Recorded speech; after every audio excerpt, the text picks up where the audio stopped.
Welcome to the channel, and today we're going to be talking about local LLM, large language models, on your computer. And so by now we all know about ChatGPT and its capability. If you don't know about ChatGPT or AI, you must be living under a rock.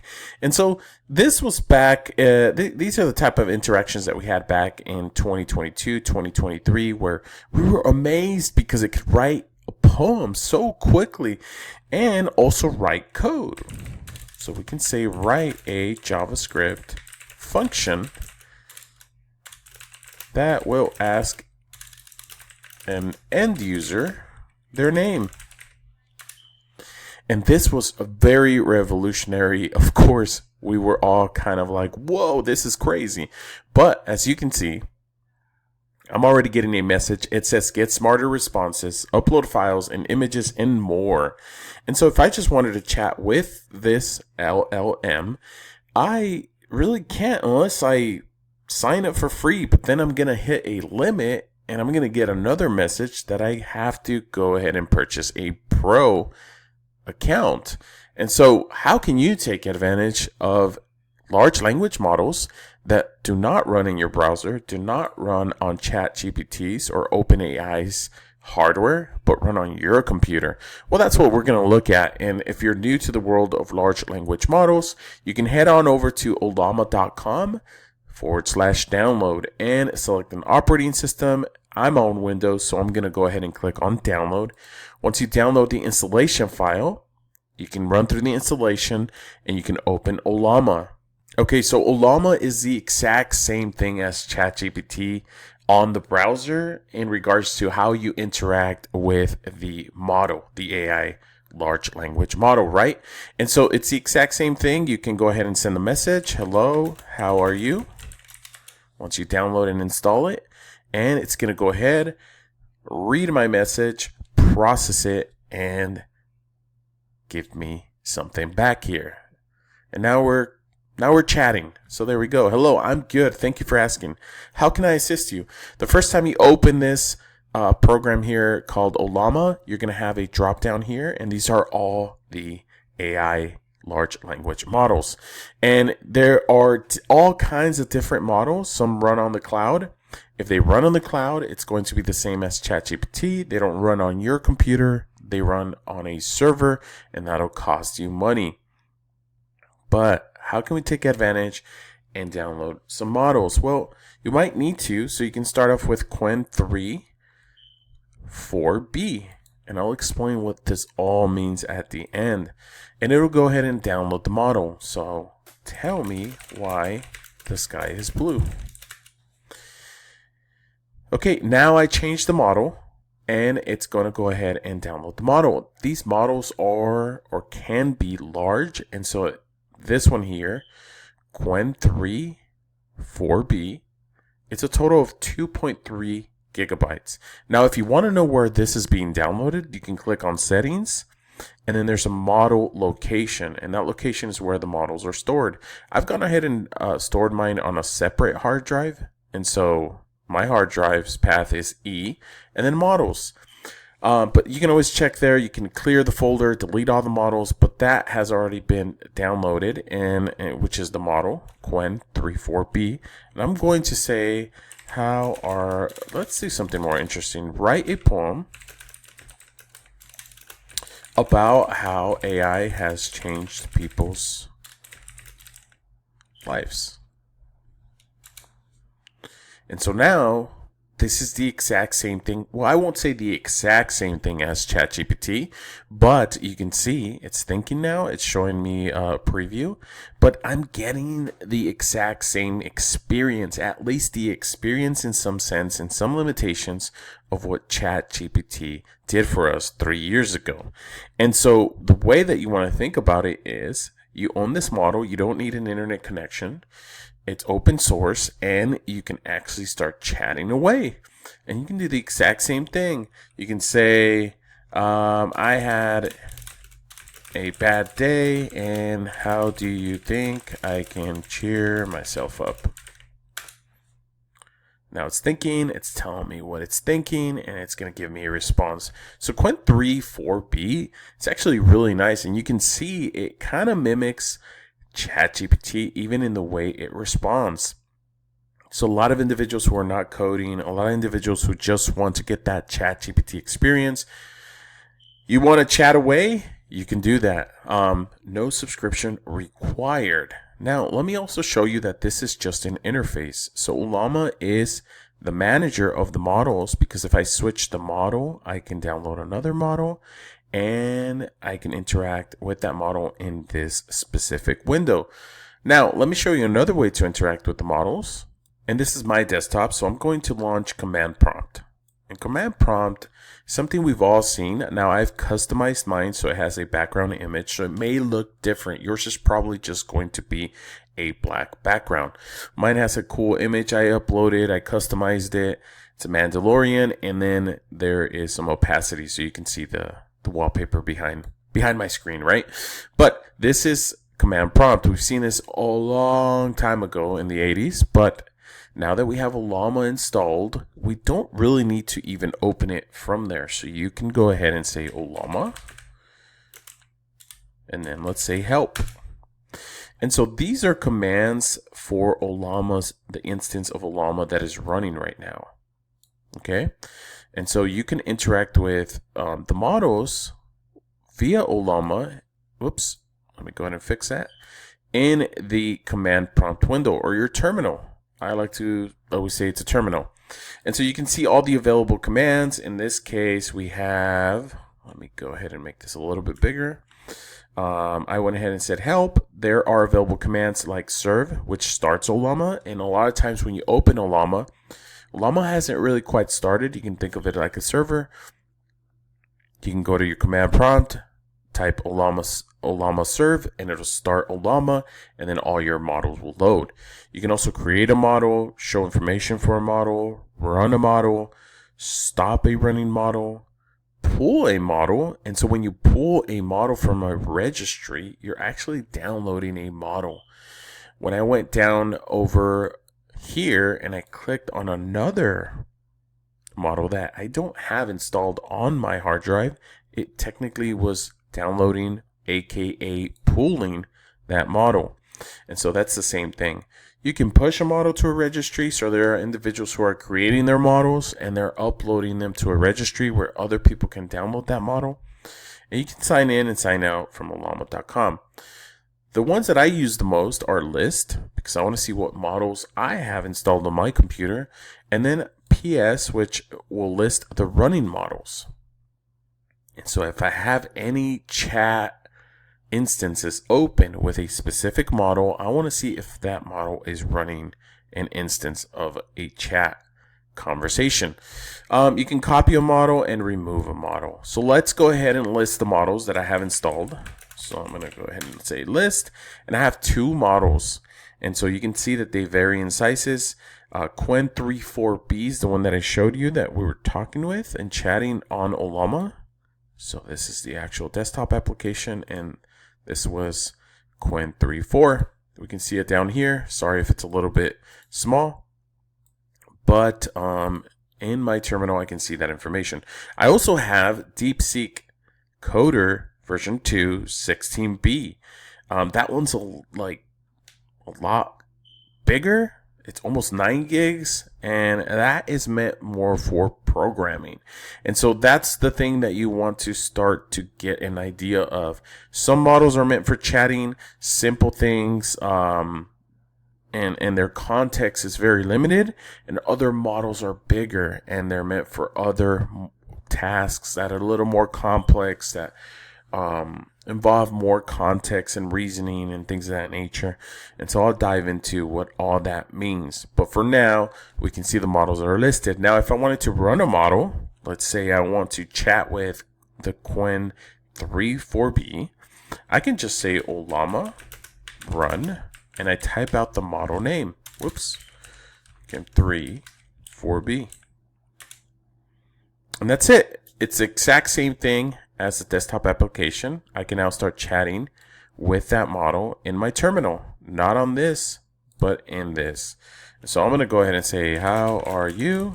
Enter, and you can see it's replying to me. No issues there.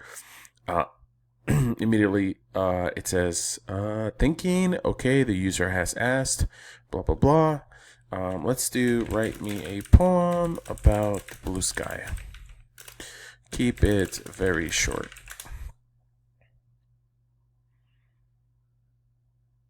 And there we go. It actually tells me what the model is thinking, right? And so you can see thinking, okay, the user asked for this, blah, blah, blah, boom, boom, boom, brainstorming lines, and then it'll actually give me its final answer. And so we can see here, done. Hope you like it. Yeah, so it looks like here is the poem. So let's say, please output just the poem. And so you can see it just depends on which model and how it thinks, that it may listen to you, it may reason better, and may not. Now, let's go ahead and say Ollama. Let's pull up another terminal, because technically this terminal is now this model that I'm chatting with. So I'm going to go ahead and click the plus button up here, and I launch a new terminal. And I'm going to say Ollama PS.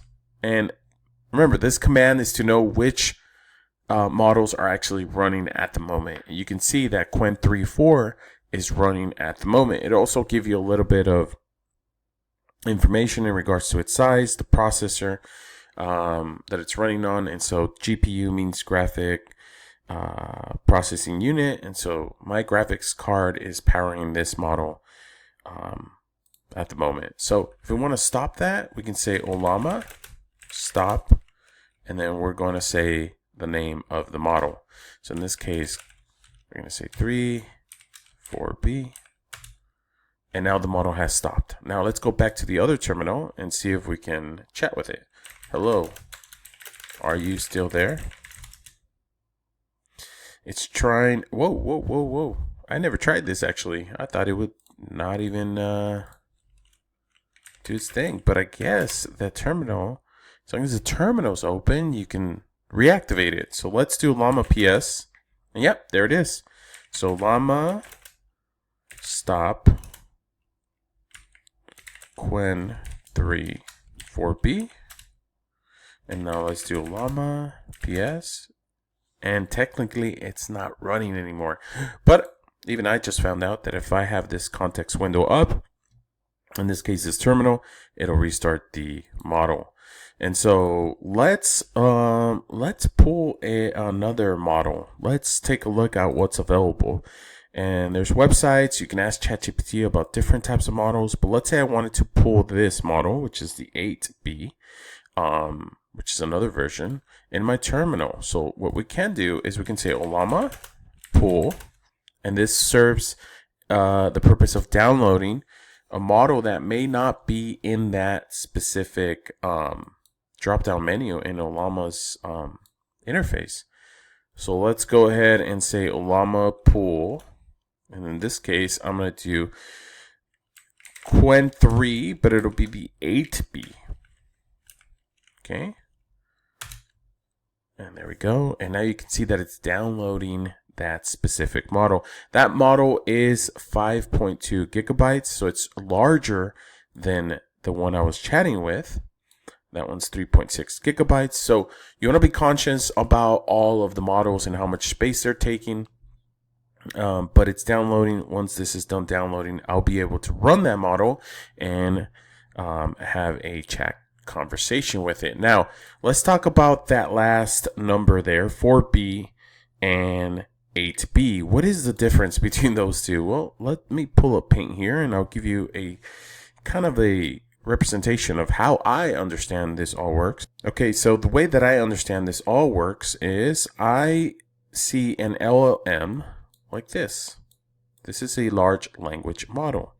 And the large language model is really good at what the name implies. So it's a language model. It understands language very, very well. And how does it understand language? Well, it's been trained. We all know that.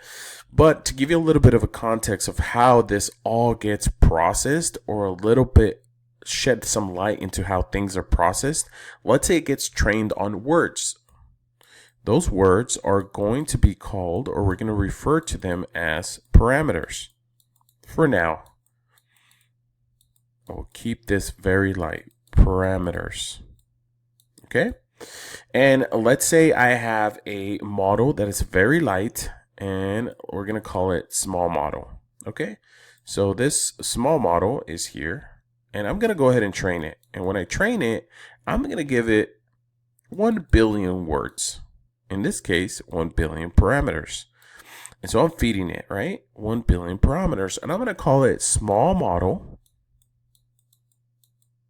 Small model. 1B. And so this tells me that this model is trained on 1 billion parameters. Now, the way that the context is understood in regards to language is, let's say each parameter is a word. Let's say I fed it dog, cat, puppy. Okay, dog gets assigned and processed a number for its representation. Let's say dog is 8. Okay, and let's say puppy is 9. These have a close relationship. Now, cat is still an animal, but it's not quite a dog. So the model will say this is a representation of 12. Now, if I actually say Oregon, which is a state, Oregon was one of the parameters in the 1 billion parameters that the model was trained on. Let's say it's 200. Now, when I interact with the model, I ask it a question and I say, hey, tell me how a cat is related to a puppy. The model will then process that question and it'll organize my words into numbers as well. So it'll say, hey, he asked me a question and there's a representation for the words and the context that he typed out, and it'll map it out to what I'm specifically talking about. In this case, this is not how all models work in detail, but this is a broad way to understand how at least things are processed with models. And so puppy is 9. It knows I'm talking about a puppy. It knows I'm talking about a dog. And I threw in there the question about how a cat's related to a dog. And it knows these are the parameters that I'm talking about, or at least this context here of animals. And so you could say that animals are any parameters that would be like from 1 to 100, right? And so it then understands, hey, the end user is talking about animals, and it can then say, well, they're related in this way. Would you like to know more about more animals? Because now it knows that there's a representation of animals in my context. And so now think of it as 1 billion parameters equals the knowledge that, or the way that it was trained. And so if I'm going from 1 billion to 70 parameters, 70 billion parameters, then the large language model understands way more in context in regards to the language that it's communicating with, right? And so we're chatting, so you think about it that way. And so in this case, when we're downloading the second version, we're talking about 8 billion parameters. And so you could in some way and in some context say that this model, Qwen 3, is more advanced than Qwen 3 with 4 billion parameters, right? Because it was trained more extensively. And it's very expensive to train a model that gets bigger and bigger because you need more hardware, more memory. And so you don't really want to go train a model or compete with training models anymore, because ChatGPT, for example, let's just say it's chat, it's about 70 billion parameters. So that's why it's really good at what it does. And you can now get a sense of these models that run on your hardware, how small they are compared to ChatGPT. We have an 8 billion parameter model, but ChatGPT runs on, well, I would say this is an estimate, about 70 billion. And so that's a lot more than what we're capable of running. But sometimes you don't need that much to do simple tasks. You can see that it wrote me a poem. And so let's check it out. We're going to run the new one, Qwen 3.8b. And let's give it a second here. And we're going to say, write me a poem about cats. Boom. And so these are simple tasks that you really won't see the difference in from 4 to 8 billion. But if you start coding, if you start doing complex requests, you can start to tell that a model won't be sufficient enough with a low parameter count because it'll start to get confused. You ever heard of hallucination? Yep, that happens. And that's because they have only a certain number of tokens, in this case, tokens, that they can refer back to for context. And so, remember, dog was 8. Cat was 10. Maybe it wasn't 10, but we'll say it's 10 now. And then we'll say, let's say Oregon is 30, right? Well, in order to process these words, and for the model to understand them, this will cost what's called tokens. So dog may cost 10 tokens. The cat may cost 10 tokens. Oregon may cost 20 tokens. And so when you chat with an LLM, you're processing technically not so much words, but the representation in tokens and the amount of power that's needed from hardware to go ahead and process the context, right? So the context gets larger, which means that the tokens that are being processed gets larger. I'll ask a question, and that interaction was worth 100 tokens. It'll respond back, and that response in itself was worth another 120 tokens. You could say that if you ask shorter questions, it'll be 50 tokens versus if I upload a movie script, that'll be maybe 10,000 tokens, right? And so what happens with ChatGPT is they start charging you because they notice that you're using the chatbot extensively. And so with a local LLM model, you don't have token limitations because you're using your own hardware. And so I can be chatting forever with this LLM, right? And you're gaining the same experience. And so I hope this helps people download their own models, start thinking of ways that they can take advantage in regards to open source LLMs.